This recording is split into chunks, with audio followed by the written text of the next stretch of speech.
Hey tea heads, this is Don from Maley. Finally, I get to unveil a PuErh tea that we've been sitting on for practically 10 months or so now. We're approaching spring 2022. This was picked in spring 2021, and I'll explain the reasons why we've held it back for this time, but let's unveil it. Some of you have been asking. Yes, a few stickers went out by mistake. So some of you know this tea is already coming. This is the Mist Pilgrim. This is the Mist Pilgrim. Let's quickly scope this tea. This is from spring 2021, April 2021. The cultivar is the Daiyezhong variety. The origin is from Gao Shan village, high mountain village in Yiwu in Yunnan in China. For those of you who saw our video where we hunted for Gushu PuErh, I'll put a link in the description below. For those of you who have tried Nectar Raider, Shimmer Bliss Rhodey, Office Gossip Juice, Downtown Hen Party and Mum and Pop Shop, this is from the same farmers. Estimated age of tea trees about 200 to 300 year old tea trees. The picking and processing on this, the picking is a very fine picking, buds and up to the third leaf, but you'll notice, I hope, when I open it, that you'll see slightly more fine pickings, younger pickings, elevations around 1,250 meters. The cover, as always, designed by Celine. Took a long time to work out this cover, and it seems appropriate to release this now with the world going even more chaotic than ever before. The koala seeking solace, seeking peace, finding a pilgrimage high up in the mountains, high up in the clouds, and finding this beautiful solitary peony growing on top of this peak, shrouded in the sea of clouds. There you go, the Mist Pilgrim. We're going to open this up and I'm going to talk to you a little bit about why we've held back on this tea. So we've done this before.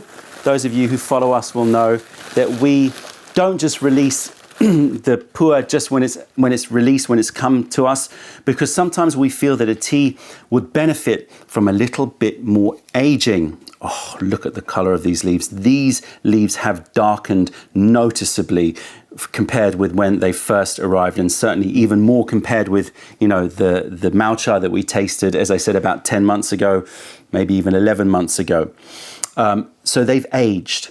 And why did we do this? Well, I think that my opinion about raw PuErh is sort of shifting and changing.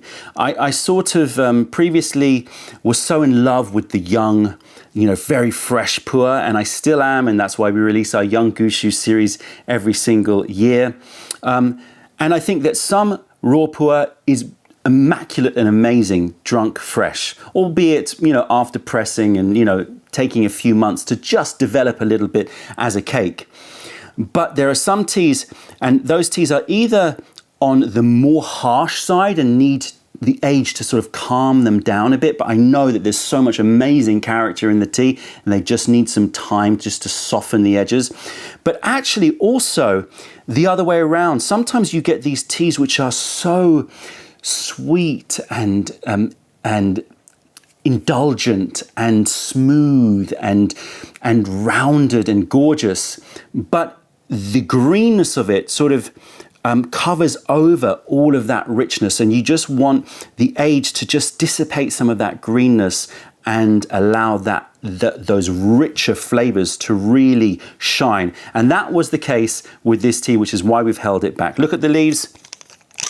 And I'll tell you now that there are other 2021 raw PuErhs that we're holding back even more, and I can't wait to release those. So we are definitely not in the sort of mode of just releasing PuErh on the year as it is fresh. Of course, you can age them yourself, but I like to release it when I feel it is absolutely ready for you. So you can see the color of these leaves, a nice mix of, you know, some greens, some antique silvers, some golds, some plummy colors, some jungle green colors here. You know, there's a lovely mix, and notice finer picking, notice lots and lots of bud material here.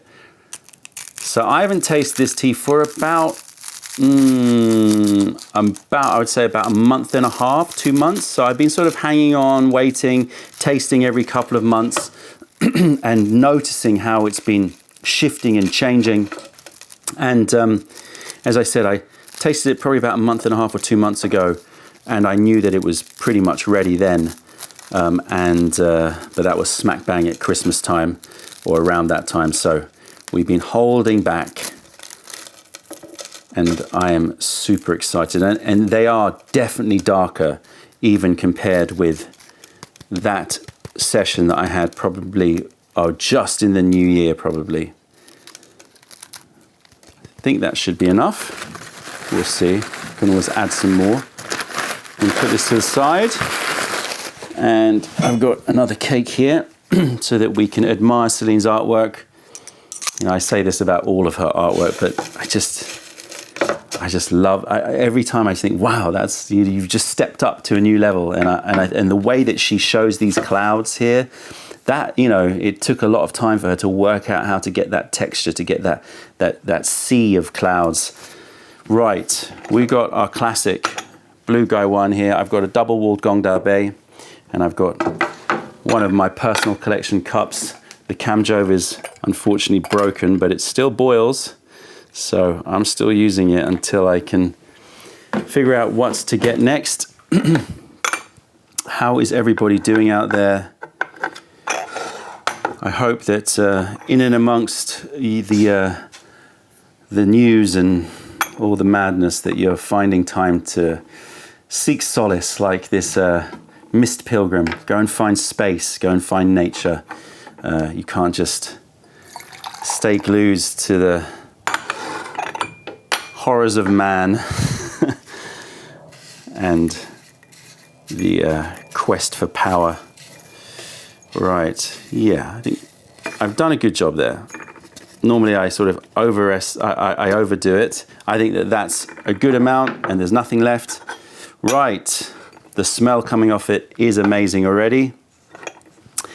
Here we go, everybody. Mist Pilgrim 2021 Gushu Sheng PuErh from Gao Shan village in Yiwu province. And you were met with the most delectable fog mist of aromatics. Just so indulgent, sweet. Everything you would want from an Yiwu tea. I have, got to try and pick it apart. So I'm noticing a warmth, a sweetness, caramel, vanilla bean, or the vanilla. It has an even more intense aromatic. So I would say yes, vanilla ice cream, or no, vanilla pods, but maybe even like tonka beans. So just extremely, extremely rich in vanilla. The ice cream is also moving into that, one of my favorite ice creams, brown bread ice cream. So it has a nutty, malty note in and amongst the sweet, creamy, carameled and vanilla-y. But there is a freshness there as well. The freshness is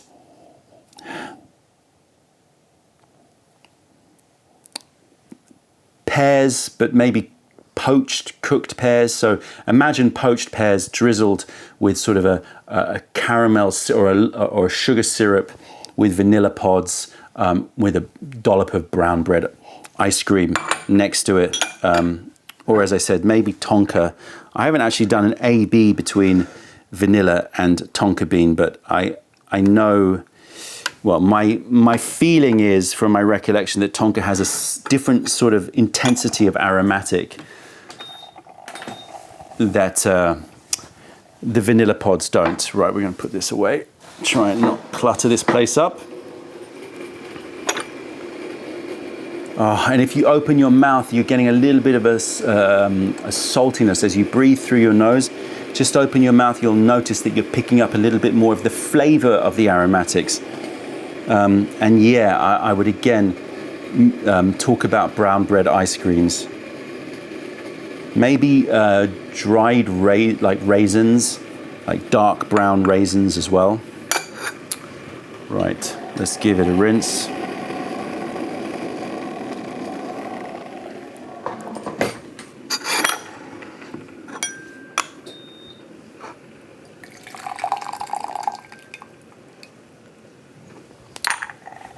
Let's give the frog first taste, well, at least first taste in a little while. First taste for a couple of months of the Mist Pilgrim. I should put that over there in case I splash. Right. Here we go. You can take a look at the leaves here, just starting to open up. Okay, here we go. Let the steam dissipate a little bit. It's intense, but it's sort of hard to understand the sort of different layers of aromatics when it's just warm, really humid air. Still a little bit longer. Oh, okay. The raisins are there. The poached pears are there. The vanilla tonka beans are there. I am getting floral. I'm not quite getting peony, but maybe lotus flower. But you know, similar, sweet, little bit refreshing in its aromatics. Flowers. I also am getting a certain baked quality to it. So you've got poached pears, maybe baked apples. So it's again in those dessert-like. So you've got poached pears with brown bread ice cream and tonka beans. You've got those baked apples stuffed with raisins, sultanas, again with like a vanilla ice cream. And just this floral sprinkling over the top, this refreshing, bright, invigorating, floral, it could be peony, but I'm more inclined to go with lotus, just a little bit fresher. Okay, brewing time. Send the water around the side a little bit. I'm going to brew for about 25 seconds or so. And like I said, the Malcha we loved. The when it arrived as a cake, we obviously did taste it, and I loved it. But I felt like there was the balance needed the green to dissipate a little bit. And I think that we're going to be doing this a lot more. Oh, beautiful gold color. I think we're going to be doing this a lot more at Mayleaf. We're going to be really sort of holding back and trying to release the PuErhs when we really feel that they are, you know, not necessarily at their prime, because obviously it's always developing, it's always going to be changing, but when we feel that the character of the tea is shining, like that, the fresh character of the tea is shining. Obviously it's going to continue to age and develop, etc., etc., etc. You can see the color of this liquor. Hopefully I'll try and bring it over here. It looks always a bit darker when there's no light on it, because I'm holding it away from the lights. But it looks smooth. It looks velvety. It has a suspension in there, which is really, really active, but looks very fine, the suspension. So it's almost, how to say, like glimmering, glossy, and smooth. Oh, I have to show you. Come on, let's do it properly. Let's get a torch under here. See that? I hope that's in focus. Maybe I can bring it a bit closer. Do you know what I mean? Just glimmering, pure golden glimmering. Beautiful. Right. I am super excited to taste this after such a long break. Cheers, everybody. Mist Pilgrim, Gao Shan, Yiwu Sheng 2021.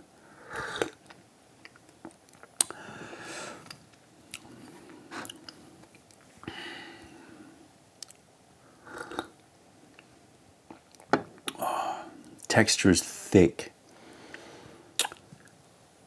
Velvety, thick, soft to juicy.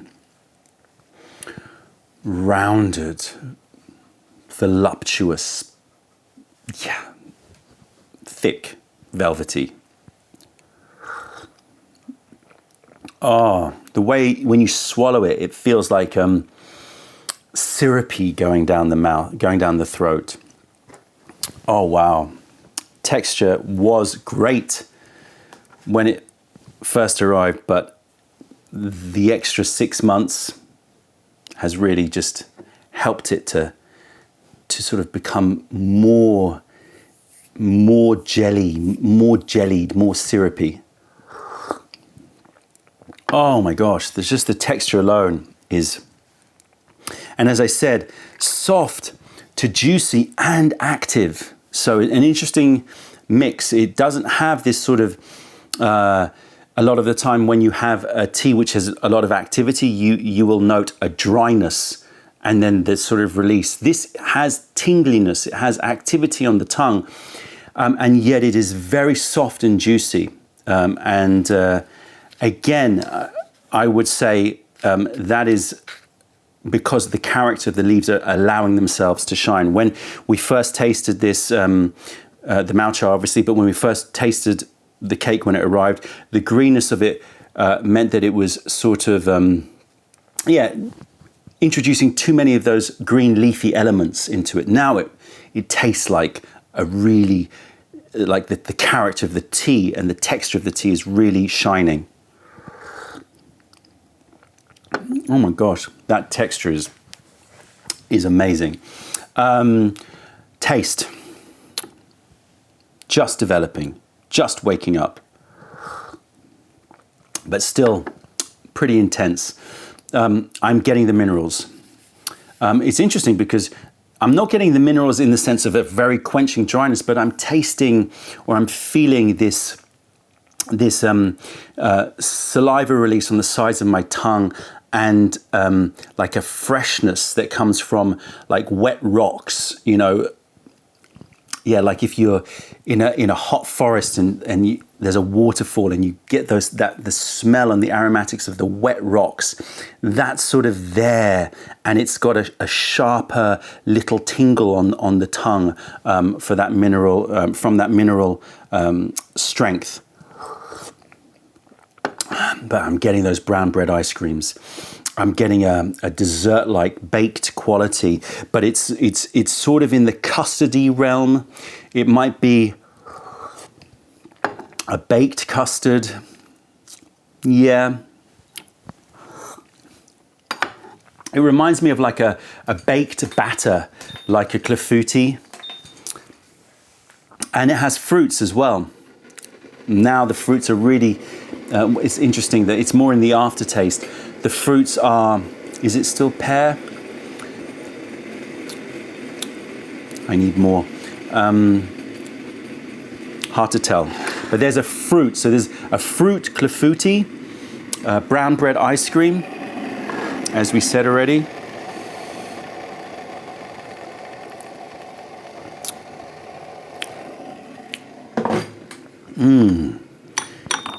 This tea, aftertaste, is everything.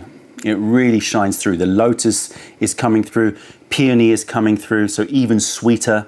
So I'm getting the peony, I'm getting the rocks, the minerality, the mist covered, the wet rocks. I am getting a butteriness as well. So that caramel note is moving more to like a butter toffee note. It reminds me a little bit of those butter-kissed popcorn, like toffee popcorn. Some of you probably know that taste. And then this batter, baked custard, baked batter, pancakey, but not quite pancakey, more sort of a cross between a custard and a batter. And fruit, but I'm going to try and work out which fruit it is. Again, a lovely gold color to this tea. Second infusion. Move my counter. Already feeling perspiration. the texture of this tea. I love it. It's like people always talk about Yiwu as easy drinking, and in many ways that could sort of be construed as light or too soft. This is easy drinking in that it's thick and velvety and soft, but yet it has tingle, it has physical, it has energy to it. It's not sort of just like easy and forgettable. It really then comes at you with this amazing sweet, sweet juiciness in the mouth. Okay, let's try and work out this fruit. We talked about poached pears, we talked about baked apples. It's in a way lighter and brighter than that. I'm gonna say like,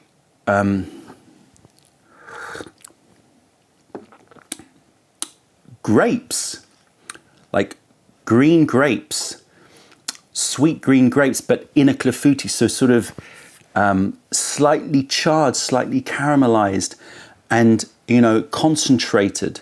So white grape clafouti, brown bread ice cream, butter toffee, lotus peony,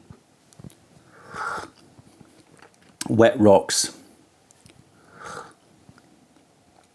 Still a bit of that tonka bean vanilla note happening as well. And the body sensation is growing. We're gonna finish, I'm gonna fill this up so I can smell the empty Gong Da Bei. And then we're gonna go away, or I'm gonna go away and enjoy at least 3 or 4 more infusions of this so that we can really get a sense of its character as it unfurls and develops. Ooh, just so lovely and sweet. I was smelling my hands because it almost has like a hand cream sort of sweetness, but there's nothing on my hands. So yeah, it's all in here.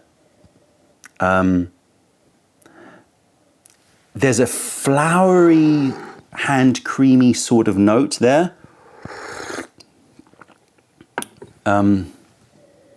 So I'll again reference lotus and peony. And that custardiness or that brown bread ice cream has moved towards,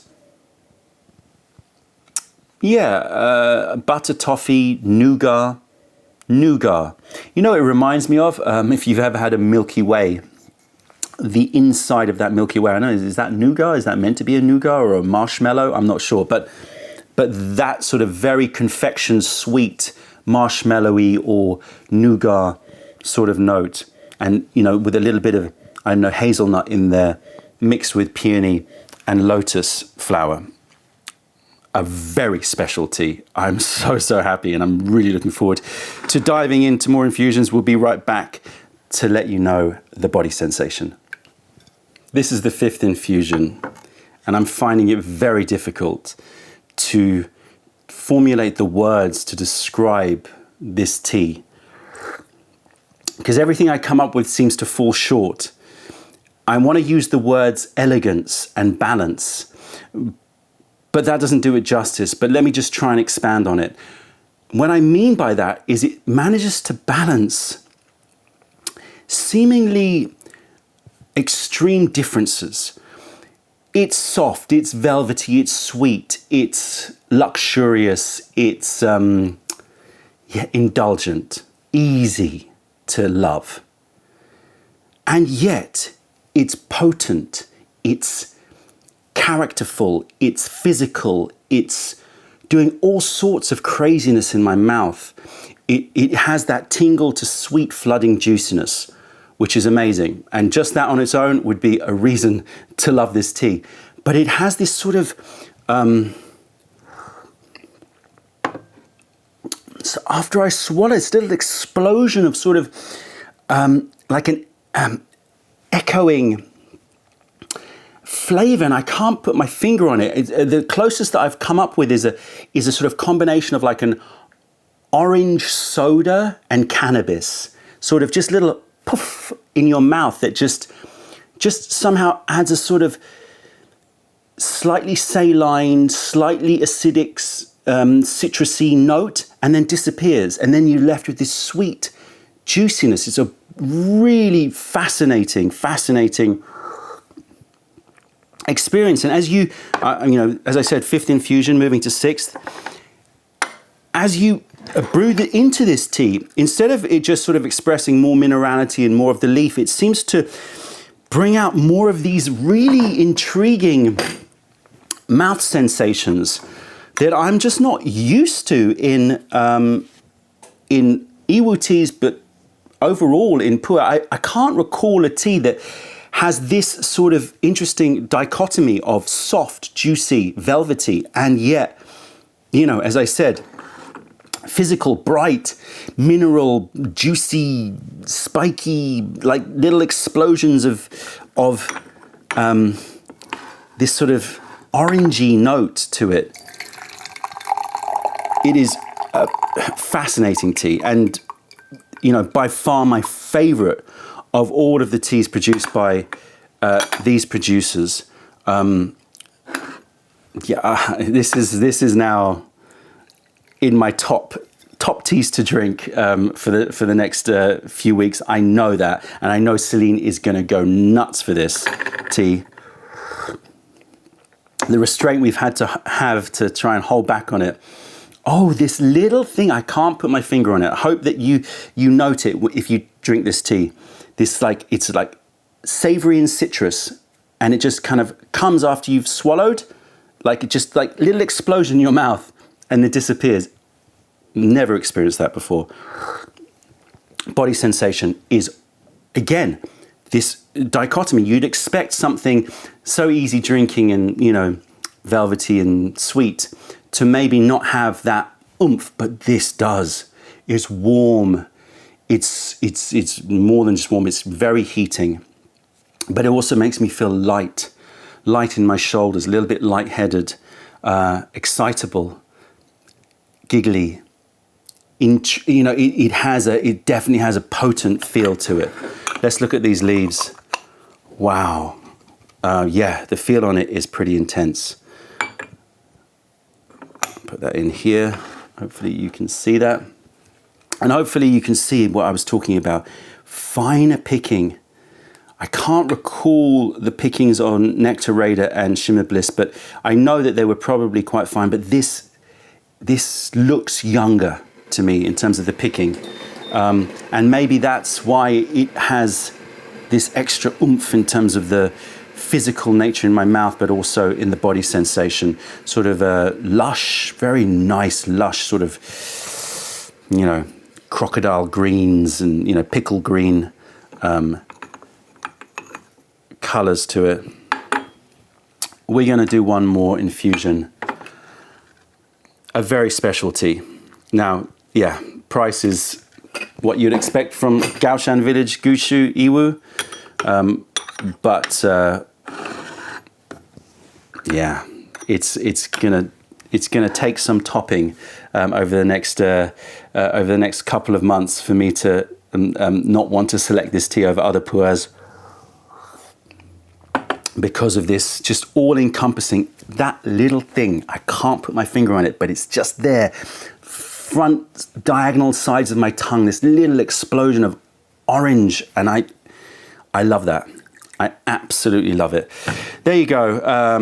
Mist Pilgrim, definitely making me lightheaded, definitely feeling it. 6th infusion, I'm feeling a little, sorry, but I'm gonna say it, a little trickle of sweat just from the back of my neck, going down my back. It's a heating tea. It's a potent tea. It's sweet. It's thick. It's syrupy, but it's got so much more. There you go, Miss Pilgrim, the koala, finding his or her pilgrimage up into the mists, finding that peace, finding that space. It's more than that, though. You drink this tea, this is going to send you on a journey for sure. As I said, I hope that in these times that tea can bring you that. No matter which tea you're drinking, tea is going to bring you to that space to just gain perspective, gain space, gain peace, gain some tranquility.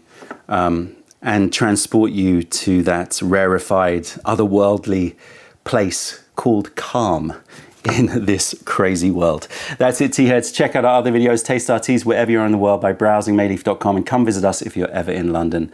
Other than that, I'm Don from Mayleaf. Thank you for being part of the revelation of true tea. Stay away from those tea bags. Keep drinking the immaculate stuff and spread the word, because nobody deserves bad tea. Bye.